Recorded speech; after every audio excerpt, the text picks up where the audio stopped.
Good evening, and thank you for joining me for another Boring Books for Bedtime. I hope tonight's selection provides all the boredom your busy brain needs to quiet down and let you get some sleep. So find a comfortable spot, adjust your volume, take a nice deep breath in, let it out slowly, and off we go.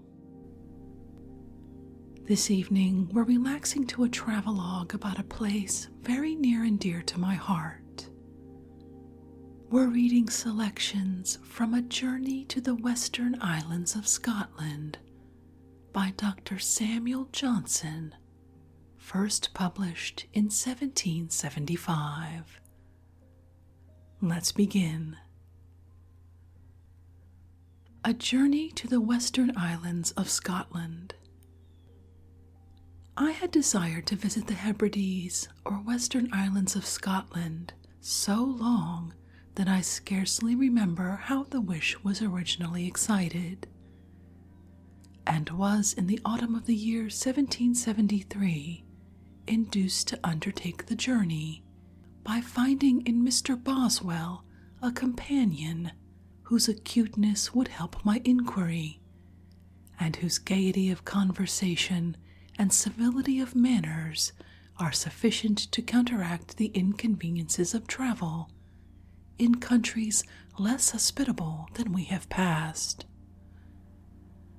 On the 18th of August, we left Edinburgh, a city too well known to admit description, and directed our course northward along the eastern coast of Scotland, accompanied the first day by another gentleman who could stay with us only long enough to show us how much we lost at separation.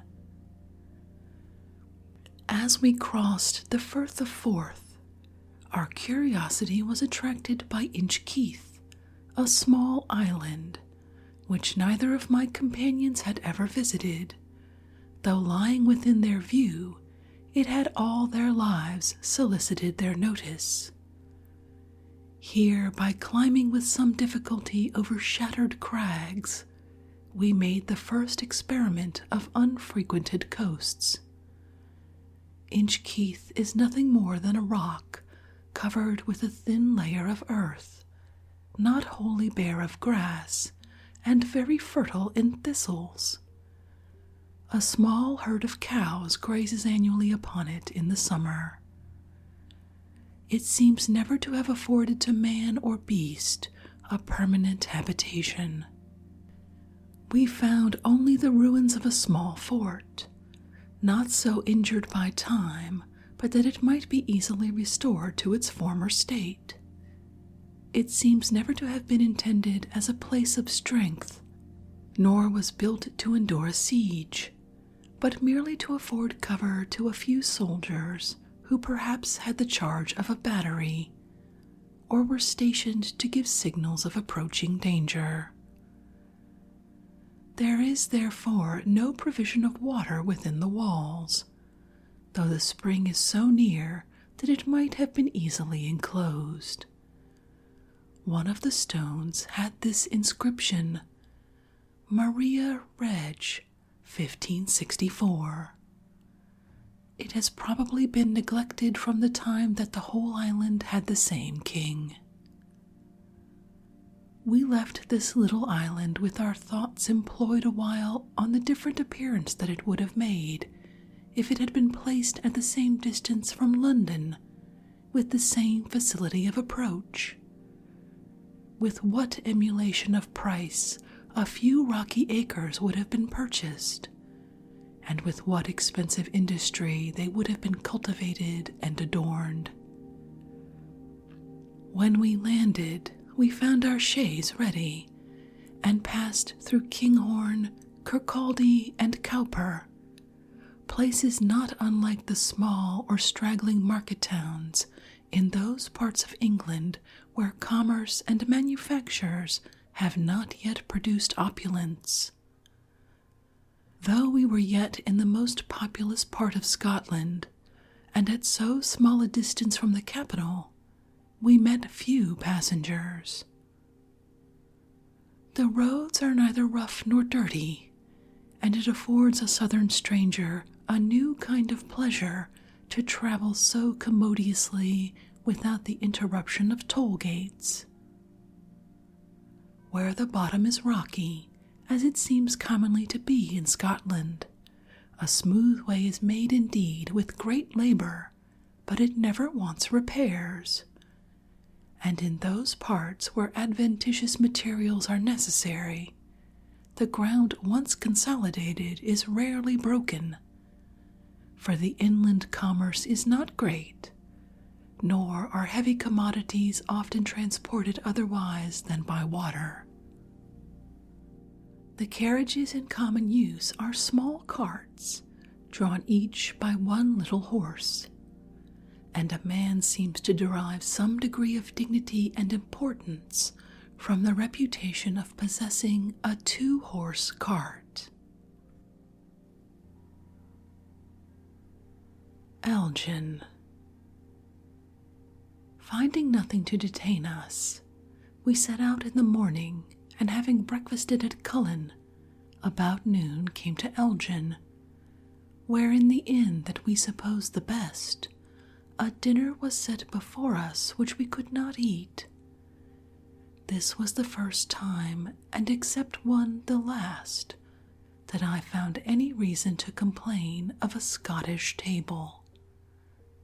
And such disappointments, I suppose, must be expected in every country where there is no great frequency of travelers.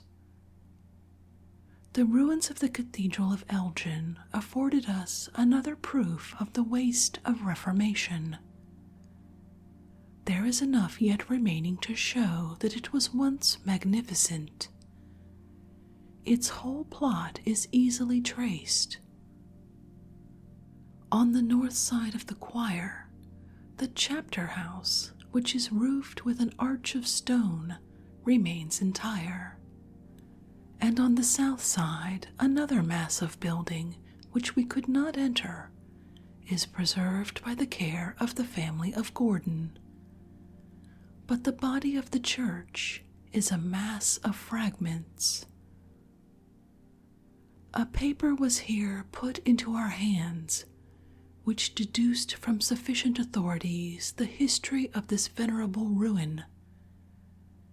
The church of Elgin had, in the intestine tumults of the barbarous ages, been laid waste by the eruption of a Highland chief, whom the bishop had offended. But it was gradually restored to the state of which the traces may be now discerned, and was at last not destroyed by the tumultuous violence of Knox, but more shamefully suffered to dilapidate by deliberate robbery and frigid indifference. There is still extant in the books of the council an order of which I cannot remember the date, but which was doubtless issued after the Reformation, directing that the lead which covered the two cathedrals of Elgin and Aberdeen shall be taken away and converted into money for the support of the army. A Scotch army was in those times very cheaply kept, yet the lead of two churches must have borne so small a proportion to any military expense that it is hard not to believe the reason alleged to be merely popular, and the money intended for some private purse. The order, however, was obeyed, and the two churches were stripped, and the lead was shipped to be sold in Holland. I hope every reader will rejoice that this cargo of sacrilege was lost at sea. Let us not, however, make too much haste to despise our neighbors. Our own cathedrals are moldering by unregarded dilapidation.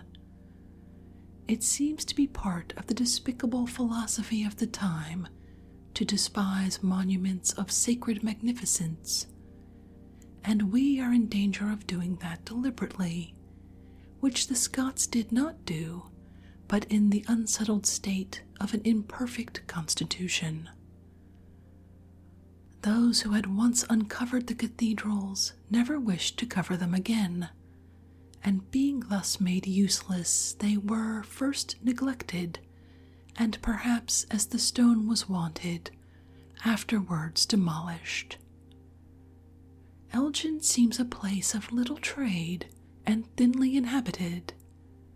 The episcopal cities of Scotland, I believe, generally fell with their churches, though some of them have since recovered by a situation convenient for commerce. Thus Glasgow, though it has no longer an archbishop, has risen beyond its original state by the opulence of its traders, and Aberdeen, though its ancient stock had decayed, flourishes by a new shoot in another place. In the chief street of Elgin, the houses jut over the lowest story, like the old buildings of timber in London, but with greater prominence, so that there is sometimes a walk for a considerable length under a cloister or portico, which is now indeed frequently broken, because the new houses have another form, but seems to have been uniformly continued in the old city. Inverness. Inverness was the last place which had a regular communication by high roads with the southern counties. All the ways beyond it have, I believe, been made by the soldiers in this century. At Inverness, therefore, Cromwell, when he subdued Scotland, stationed a garrison, as at the boundary of the Highlands. The soldiers seem to have incorporated afterwards with the inhabitants, and to have peopled the place with an English race, for the language of this town has been long considered as peculiarly elegant. Here is a castle called the Castle of Macbeth, the walls of which are yet standing. It was no very capacious edifice, but stands upon a rock so high and steep that I think it was once not accessible but by the help of ladders or a bridge. Over against it, on another hill, was a fort built by Cromwell, now totally demolished, for no faction of Scotland loved the name of Cromwell or had any desire to continue his memory. I was told at Aberdeen that the people learned from Cromwell's soldiers to make shoes and to plant kale. How they lived without kale it is not easy to guess. They cultivate hardly any other plant for common tables, and when they had not kale, they probably had nothing. The numbers that go barefoot are still sufficient to show that shoes may be spared. They are not yet considered as necessaries of life, for tall boys, not otherwise meanly dressed, run without them in the streets, and in the islands the sons of gentlemen pass several of their first years with naked feet. I know not whether it be not peculiar to the Scots to have attained the liberal without the manual arts, to have excelled in ornamental knowledge, and to have wanted not only the elegancies but the conveniences of common life. Literature soon after its revival found its way to Scotland, and from the middle of the 16th century almost to the middle of the 17th, the politer studies were very diligently pursued. The Latin poetry of Deliciae Poetarum Scotorum would have done honor to any nation, at least till the publication of May's Supplement. The English had very little to oppose. Here the appearance of life began to alter. I had seen a few women with plaids at Aberdeen, but at Inverness the Highland manners are common. There is, I think, a kirk in which only the Erse language is used. There is likewise an English chapel, but meanly built, where on Sunday we saw a very decent congregation. We were now to bid farewell to the luxury of travelling, and to enter a country upon which perhaps no wheel has ever rolled. We could indeed have used our post-chaise one day longer along the military road to Fort Augustus, but we could have hired no horses beyond Inverness, and we were not so sparing of ourselves as to lead them, merely that we might have one day longer the indulgence of a carriage. At Inverness, therefore, we procured 3 horses for ourselves and a servant, and one more for our baggage, which was no very heavy load.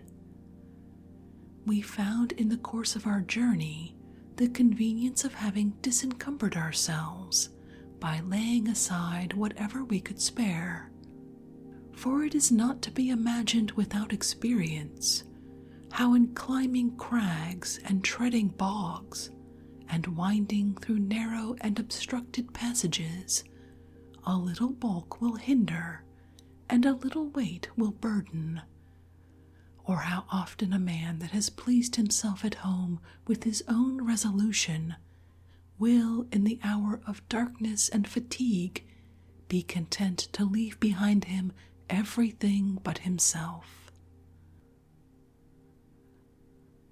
Loch Ness. We took 2 Highlanders to run beside us, partly to show us the way, and partly to take back from the seaside the horses, of which they were the owners. One of them was a man of great liveliness and activity, of whom his companion said that he would tire any horse in Inverness. Both of them were civil and ready-handed.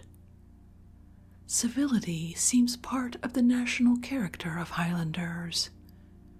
Every chieftain is a monarch, and politeness, the natural product of royal government, is diffused from the laird through the whole clan. But they are not commonly dexterous. Their narrowness of life confines them to a few operations, and they are accustomed to endure little wants more than to remove them. We mounted our steeds on the 30th of August, and directed our guides to conduct us to Fort Augustus. It is built at the head of Loch Ness, of which Inverness stands at the outlet. The way between them has been cut by the soldiers, and the greater part of it runs along a rock, leveled with great labor and exactness near the waterside. Most of this day's journey was very pleasant. The day, though bright, was not hot, and the appearance of the country, if I had not seen the peak, would have been wholly new. We went upon a surface so hard and level that we had little care to hold the bridle, and were therefore at full leisure for contemplation. On the left were high and steep rocks shaded with birch, the hardy native of the north, and covered with fern or heath. On the right, the limpid waters of Loch Ness were beating their bank and waving their surface by a gentle agitation. Beyond them were rocks, sometimes covered with verdure, and sometimes towering in horrid nakedness. Now and then we espied a little cornfield, which served to impress more strongly the general barrenness. Loch Ness is about 24 miles long, and from 1 mile to 2 miles broad. It is remarkable that Boethius, in his description of Scotland, gives it 12 miles of breadth.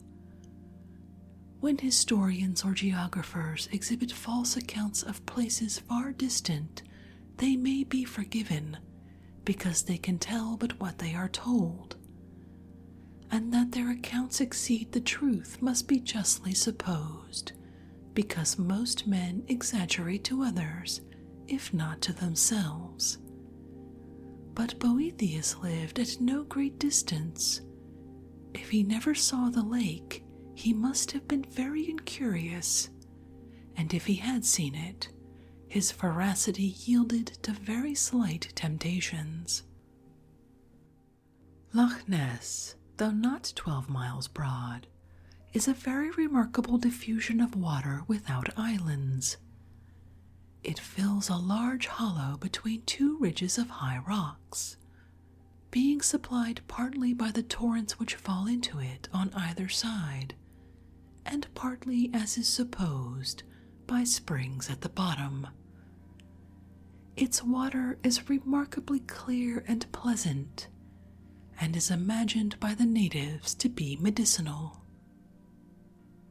We were told that it is in some places 140 fathoms deep, a profundity scarcely credible, and which probably those that relate it have never sounded. Its fish are salmon, trout, and pike. It was said at Fort Augustus that Loch Ness is open in the hardest winters, though a lake not far from it is covered with ice. In discussing these exceptions from the course of nature, the first question is whether the fact be justly stated. That which is strange is delightful, and a pleasing error is not willingly detected. Accuracy of narration is not very common, and there are few so rigidly philosophical as not to represent as perpetual what is only frequent, or as constant what is really casual. If it be true that Loch Ness never freezes, it is either sheltered by its high banks from the cold blasts, and exposed only to those winds which have more power to agitate than congeal, or it is kept in perpetual motion by the rush of streams from the rocks that enclose it. Its profundity, though it should be such as is represented, can have little part in this exemption.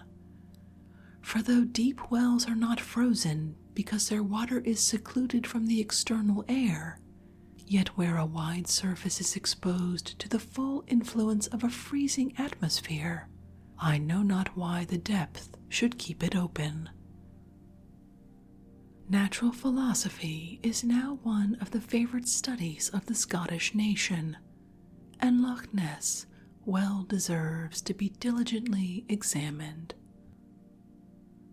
The road on which we traveled, and which was itself a source of entertainment, is made along the rock, in the direction of the loch, sometimes by breaking off protuberances, and sometimes by cutting the great mass of stone to a considerable depth. The fragments are piled in a loose wall on either side, with apertures left at very short spaces to give a passage to the wintry currents. Part of it is bordered with low trees, from which our guides gathered nuts, and would have had the appearance of an English lane, except that an English lane is almost always dirty. It has been made with great labor, but has this advantage, that it cannot, without equal labor, be broken up. Within our sight there were goats feeding or playing. The mountains have red deer, but they came not within view. And if what is said of their vigilance and subtlety be true, they have some claim to that palm of wisdom which the Eastern philosopher whom Alexander interrogated gave to those beasts which live furthest from men. Near the way by the waterside we espied a cottage. This was the first Highland hut that I had seen, and as our business was with life and manners, we were willing to visit it. To enter a habitation without leave seems to be not considered here as rudeness or intrusion. The old laws of hospitality still give this license to a stranger. A hut is constructed with loose stones, ranged for the most part with some tendency to circularity. It must be placed where the wind cannot act upon it with violence, because it has no cement, and where the water will run easily away, because it has no floor but the naked ground. The wall, which is commonly about 6 feet high, declines from the perpendicular a little inward. Such rafters as can be procured are then raised for a roof and covered with heath, which makes a strong and warm thatch, kept from flying off by ropes of twisted heath, of which the ends, reaching from the center of the thatch to the top of the wall, are held firm by the weight of a large stone. No light is admitted but at the entrance, and through a hole in the thatch which gives vent to the smoke. This hole is not directly over the fire, lest the rain should extinguish it, and the smoke therefore naturally fills the place before it escapes. Such is the general structure of the houses in which one of the nations of this opulent and powerful island has been hitherto content to live. Huts, however, are not more uniform than palaces, and this which we were inspecting was very far from one of the meanest, for it was divided into several apartments, and its inhabitants possessed such property as a pastoral poet might exalt into riches. When we entered, we found an old woman boiling goat's flesh in a kettle. She spoke little English, but we had interpreters at hand, and she was willing enough to display her whole system of economy. She has 5 children, of which none are yet gone from her. The eldest, a boy of 13, and her husband, who is 80 years old, were at work in the wood. Her 2 next sons were gone to Inverness to buy meal, by which oatmeal is always meant. Meal she considered as expensive food, and told us that in spring, when the goats gave milk, the children could live without it. She is mistress of 60 goats, and I saw many kids in an enclosure at the end of her house. She had also some poultry. By the lake we saw a potato garden, and a small spot of ground on which stood 4 shucks, containing each 12 sheaves of barley. She has all this from the labor of their own hands, and for what is necessary to be bought, her kids and her chickens are sent to market. With the true pastoral hospitality, she asked us to sit down and drink whisky. She is religious, and though the kirk is 4 miles off, probably 8 English miles, she goes thither every Sunday. We gave her a shilling, and she begged snuff, for snuff is the luxury of a Highland cottage. Soon afterwards we came to the general's hut, so called because it was the temporary abode of Wade while he superintended the works upon the road. It is now a house of entertainment for passengers, and we found it not ill-stocked with provisions. Skye and Armadale. In the morning, September the 2nd, we found ourselves at the edge of the sea. Having procured a boat, we dismissed our Highlanders, whom I would recommend to the service of any future travelers, and were ferried over to the Isle of Skye.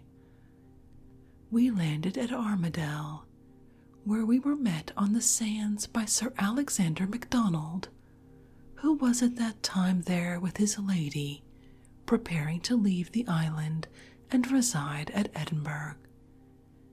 Armadale is a neat house, built where the MacDonalds had once a seat, which was burnt in the commotions that followed the Revolution. The walled orchard, which belonged to the former house, still remains. It is well shaded by tall ash trees, of a species, as Mr. Janes the fossilist informed me, uncommonly valuable. This plantation is very properly mentioned by Dr. Campbell in his new account of the state of Britain, and deserves attention, because it proves that the present nakedness of the Hebrides is not wholly the fault of nature. As we sat at Sir Alexander's table, we were entertained according to the ancient usage of the North with the melody of the bagpipe. Everything in those countries has its history.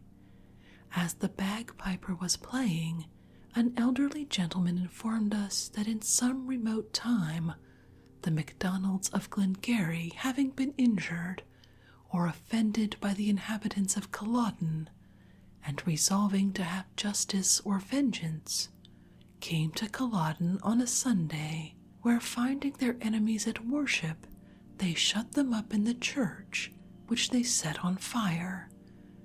And this, said he, is the tune that the piper played while they were burning. Narrations like this, however uncertain, deserve the notice of the traveler, because they are the only records of a nation that has no historians, and afford the most genuine representation of the life and character of the ancient Highlanders. Under the denomination of Highlander are comprehended in Scotland all that now speak the Erse language, or retain the primitive manners, whether they live among the mountains or in the islands, and in that sense I use the name when there is not some apparent reason for making a distinction. In Skye I first observed the use of brogues, a kind of artless shoes, stitched with thongs so loosely that though they defend the foot from stones, they do not exclude water. Brogues were formerly made of raw hides with their hair inwards, and such are perhaps still used in rude and remote parts, but they are said not to last above 2 days. Where life is somewhat improved, they are now made of leather tanned with oak bark, as in other places, or with the bark of birch, or roots of tormentile, a substance recommended in defect of bark about 40 years ago to the Irish tanners, by one to whom the Parliament of that kingdom voted a reward. The leather of Skye is not completely penetrated by vegetable matter, and therefore cannot be very durable. My inquiries about brogues gave me an early specimen of Highland information. One day I was told that to make brogues was a domestic art, which every man practiced for himself, and that a pair of brogues was the work of an hour. I supposed that the husband made brogues as the wife made an apron, till next day it was told me that a brogue maker was a trade, and that a pair would cost half a crown. It will easily occur that these representations may both be true, and that in some places men may buy them, and in others make them for themselves. But I had both the accounts in the same house within 2 days. Many of my subsequent inquiries upon more interesting topics ended in the like uncertainty. He that travels in the Highlands may easily saturate his soul with intelligence if he will acquiesce in the first account. The Highlander gives to every question an answer so prompt and peremptory that skepticism itself is dared into silence, and the mind sinks before the bold reporter in unresisting credulity. But if a second question be ventured, it breaks the enchantment, for it is immediately discovered that what was told so confidently was told at hazard, and that such fearlessness of assertion was either the sport of negligence or the refuge of ignorance. If individuals are thus at variance with themselves, it can be no wonder that the accounts of different men are contradictory. The traditions of an ignorant and savage people have been for ages negligently heard and unskilfully related. Distant events must have mingled together, and the actions of one man given to another. These, however, are deficiencies in story for which no man is now to be censured. It were enough if what there is yet opportunity of examining were accurately inspected and justly represented, but such is the laxity of Highland conversation that the inquirer is kept in continual suspense, and by a kind of intellectual retrogradation knows less as he hears more. In the islands the plaid is rarely worn. The law by which the Highlanders have been obliged to change the form of their dress has, in all the places that we have visited, been universally obeyed. I have seen only one gentleman completely clothed in the ancient habit, and by him it was worn only occasionally and wantonly. The common people do not think themselves under any legal necessity of having coats, for they say that the law against plaids was made by Lord Hardwicke, and was in force only for his life.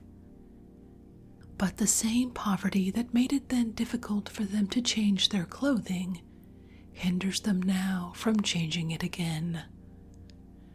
The philibeg or lower garment is still very common, and the bonnet almost universal, but their attire is such as produces in a sufficient degree the effect intended by the law of abolishing the dissimilitude of appearance between the Highlanders and the other inhabitants of Britain.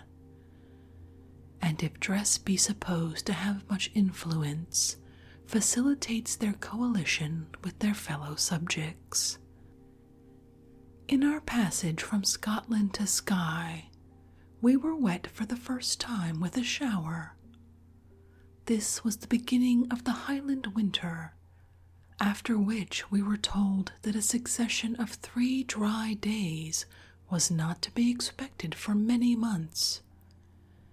The winter of the Hebrides consists of little more than rain and wind. As they are surrounded by an ocean never frozen, the blasts that come to them over the water are too much softened to have the power of congelation. The salt lochs, or inlets of the sea, which shoot very far into the island, never have any ice upon them, and the pools of fresh water will never bear the walker. The snow that sometimes falls is soon dissolved by the air or the rain. This is not the description of a cruel climate, yet the dark months are here a time of great distress, because the summer can do little more than feed itself, and winter comes with its cold and its scarcity upon families very slenderly provided. Corritachen in Skye. The 3rd or 4th day after our arrival at Armadale brought us an invitation to the Isle of Rasa, which lies east of Skye. It is incredible how soon the account of any event is propagated in these narrow countries by the love of talk, which much leisure produces, and the relief given to the mind in the penury of insular conversation by a new topic. The arrival of strangers at a place so rarely visited excites rumor and quickens curiosity. I know not whether we touched at any corner where fame had not already prepared us a reception. To gain a commodious passage to Rasa, it was necessary to pass over a large part of Skye. We were furnished, therefore, with horses and a guide. In the islands there are no roads, nor any marks by which a stranger may find his way. The horseman has always at his side a native of the place, who, by pursuing game or tending cattle, or being often employed in messages or conduct, has learned where the ridge of a hill has breadth sufficient to allow a horse and his rider a passage, and where the moss or bog is hard enough to bear them. The bogs are avoided as toilsome at least, if not unsafe, and therefore the journey is made generally from precipice to precipice, from which, if the eye ventures to look down, it sees below a gloomy cavity, whence the rush of water is sometimes heard. But there seems to be in all this more alarm than danger. The Highlander walks carefully before, and the horse, accustomed to the ground, follows him with little deviation. Sometimes the hill is too steep for the horseman to keep his seat, and sometimes the moss is too tremulous to bear the double weight of horse and man. The rider then dismounts, and all shift as they can. Journeys made in this manner are rather tedious than long. A very few miles require several hours. From Armadale we came at night to Corriatachen, a house very pleasantly situated between two brooks, with one of the highest hills of the island behind it. It is the residence of Mr. Mackinnon, by whom we were treated with very liberal hospitality, among a more numerous and elegant company than it could have been supposed easy to collect. The hill behind the house we did not climb. The weather was rough, and the height and steepness discouraged us. We were told that there is a cairn upon it. A cairn is a heap of stones thrown upon the grave of one eminent for dignity of birth or splendor of achievements. It is said that by digging, an urn is always found under these cairns. They must therefore have been thus piled by a people whose custom was to burn the dead. To pile stones is, I believe, a northern custom, and to burn the body was the Roman practice. Nor do I know when it was that these two acts of sepulture were united. The weather was next day too violent for the continuation of our journey, but we had no reason to complain of the interruption. We saw in every place what we chiefly desired to know, the manners of the people. We had company, and if we had chosen retirement, we might have had books. I never was in any house of the islands where I did not find books in more languages than one, if I stayed long enough to want them, except one from which the family was removed. Literature is not neglected by the higher rank of the Hebrideans. It need not, I suppose, be mentioned that in countries so little frequented as the islands, there are no houses where travelers are entertained for money. He that wanders about these wilds, either procures recommendations to those whose habitations lie near his way, or, when night and weariness come upon him, takes the chance of general hospitality. If he finds only a cottage, he can expect little more than shelter, for the cottagers have little more for themselves. But if his good fortune brings him to the residence of a gentleman, he will be glad of a storm to prolong his stay. There is, however, one inn by the seaside at Sconser in Skye, where the post office is kept. At the tables where a stranger is received, neither plenty nor delicacy is wanting. A tract of land so thinly inhabited must have much wildfowl, and I scarcely remember to have seen a dinner without them. The moor game is everywhere to be had. That the sea abounds with fish needs not be told, for it supplies a great part of Europe. The Isle of Skye has stags and roebucks, but no hares. They sell very numerous droves of oxen yearly to England, and therefore cannot be supposed to want beef at home. Sheep and goats are in great numbers, and they have the common domestic fowls. But as here is nothing to be bought, every family must kill its own meat, and roast part of it somewhat sooner than Apicius would prescribe. Every kind of flesh is undoubtedly excelled by the variety and emulation of English markets. But that which is not best may yet be very far from bad, and he that shall complain of his fare in the Hebrides has improved his delicacy more than his manhood. Their fowls are not like those plumped for sale by the poulterers of London, but they are as good as other places commonly afford, except that the geese, by feeding in the sea, have universally a fishy rankness. These geese seem to be of a middle race, between the wild and domestic kinds. They are so tame as to own a home, and so wild as sometimes to fly quite away. Their native bread is made of oats or barley. Of oatmeal they spread very thin cakes, coarse and hard, to which unaccustomed palates are not easily reconciled.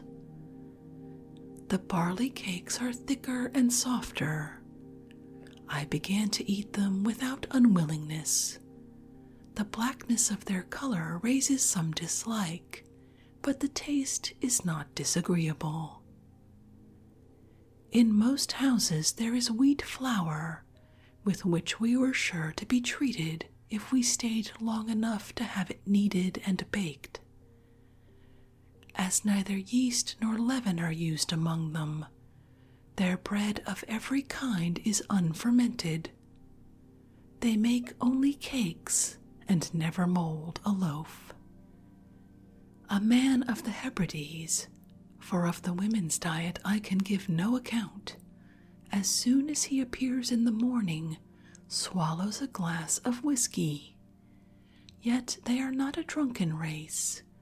At least I never was present at much intemperance. But no man is so abstemious as to refuse the morning dram, which they call a skulk.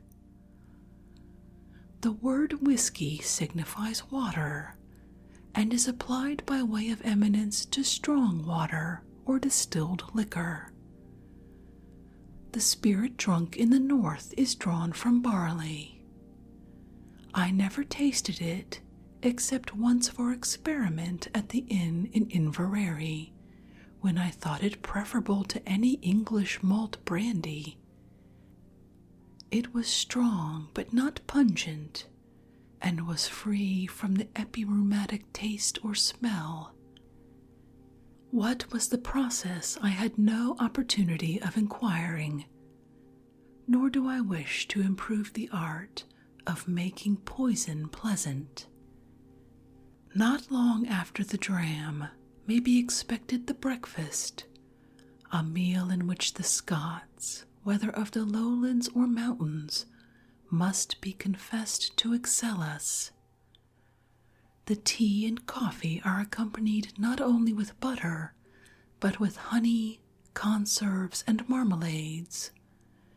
If an epicure could remove by a wish, in quest of sensual gratifications, wherever he had supped, he would breakfast in Scotland. In the islands, however, they do what I found it not very easy to endure. They pollute the tea table by plates piled with large slices of Cheshire cheese, which mingles its less grateful odors with the fragrance of the tea. Where many questions are to be asked, some will be omitted. I forgot to inquire how they were supplied with so much exotic luxury. Perhaps the French may bring them wine for wool, and the Dutch give them tea and coffee at the fishing season in exchange for fresh provision. Their trade is unconstrained. They pay no customs, for there is no officer to demand them. Whatever, therefore, is made dear only by impost is obtained here at an easy rate. A dinner in the Western Islands differs very little from a dinner in England, except that in place of tarts, there are always set different preparations of milk. This part of their diet will admit some improvement. Though they have milk and eggs and sugar, few of them know how to compound them in a custard. Their gardens afford them no great variety, but they have always some vegetables on the table. Potatoes, at least, are never wanting, which, though they have not known them long, are now one of the principal parts of their food. They are not of the mealy, but the viscous kind. Their more elaborate cookery, or made dishes, an Englishman at the first taste is not likely to approve. But the culinary compositions of every country are often such as become grateful to other nations only by degrees. Though I have read a French author who, in the elation of his heart, says that French cookery pleases all foreigners, but foreign cookery never satisfies a Frenchman. Their suppers are, like their dinners, various and plentiful. The table is always covered with elegant linen. Their plates for common use are often of that kind of manufacture which is called cream-colored or queensware. They use silver on all occasions where it is common in England, nor did I ever find the spoon of horn but in one house. The knives are not often either very bright or very sharp. They are indeed instruments of which the Highlanders have not been long acquainted with the general use. They were not regularly laid on the table before the prohibition of arms and the change of dress. 30 years ago, the Highlander wore his knife as a companion to his dirk or dagger, and when the company sat down to meat, the men who had knives cut the flesh into small pieces for the women, who with their fingers conveyed it to their mouths. There was perhaps never any change of national manners so quick, so great, and so general as that which has operated in the Highlands by the last conquest and the subsequent laws. We came thither too late to see what we expected, a people of peculiar appearance and a system of antiquated life. The clans retain little now of their original character. Their ferocity of temper is softened. Their military ardor is extinguished. their dignity of independence is depressed, their contempt of government subdued, and the reverence for their chiefs abated. Of what they had before the late conquest of their country, there remain only their language and their poverty. Their language is attacked on every side. Schools are erected in which English only is taught, and there were lately some who thought it reasonable to refuse them a version of the Holy Scriptures, that they might have no monument of their mother tongue. That their poverty is gradually abated cannot be mentioned among the unpleasing consequences of subjection. They are now acquainted with money, and the possibility of gain will by degrees make them industrious. Such is the effect of the late regulations, that a longer journey than to the Highlands must be taken by him whose curiosity pants for savage virtues and barbarous grandeur.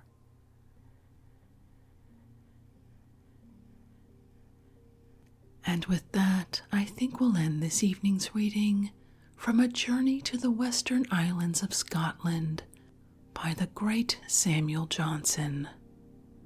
It's certainly interesting to hear the perspective of the English about the Scots in the 18th century, a time of tremendous turmoil between these two countries. If you're interested in reading Dr. Johnson's work for yourself, you'll find a link to a free ebook version from Project Gutenberg in the show description. There, you'll also find links to ways to support this podcast or connect with us at our website, www.boringbookspod.com. I'd love to hear from you. Thank you so much for joining me this evening. Until our next boring book, good night.